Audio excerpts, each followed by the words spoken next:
আরে ভাই দেখো দেখো, এই খাটো মানুষটা একটা 1,000 টাকার নোট এই গাড়িটার চাকার তলে দেখতে পেলো। দেখো এখন সে নেওয়ার জন্য কি করতেছে দেখো।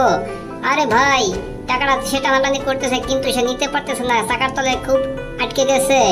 হ্যাঁ দেখো, চাকা ধরে সে ধাক্কা মারতেছে, তাও সে যাইতেছে, নিতে পারতেছে না। দেখো গাড়িটা সরাতেও পারতেছে না, সে কিভাবে টাকাটা নিবে তাই সে চিন্তা করতেছে কি করা যায় কি করা যায়। এবার দেখে একটা লোক সে ডাক দেবে, এই তো একটা লোক দেখছে, সেই লোকটাকে ডাক দিল এবং এই লোকটাকে দেখো এই টাকাটা দেখাতেছে। দেখো যে এই চাকার তলে 1,000 টাকার একটা নোট আছে, তুমি ভাই দেখো হেল্প করতে পারো কিনা। তখন সে ওই লোকটা দেখো ভাই, এটা সেও টানাটানি করলো কিন্তু সে টাকাটা বের হচ্ছে না এবং সে চাকাটা ধাক্কা দিল তাও সে পারতেছে না। এবার সে কি করবে দেখো, এবার সে ওই লোকটাকে বললো তুমি পিছন থেকে ধাক্কা দাও, আমি টাকাটা টেনে বের করি। দেখো এই লোকটা তখন এই যে পিছনে ধাক্কা দিল, টাকাটা বের হয়ে গেল। এই দেখো এই যে টাকাটা নিয়ে যে পলায় চলে গেল। দেখো এই যে চলে গেল, গাড়ি এই পাশ থেকে ওই পাশে চলে গেল। আর ওই লোকটা ঠেলতেই আছে কিন্তু সে কোনো কথা বলতেছে না। এখন এসে দেখে কিরে, সে টাকাও নাই, সে লোকটাও নাই, কই গেল। আহা।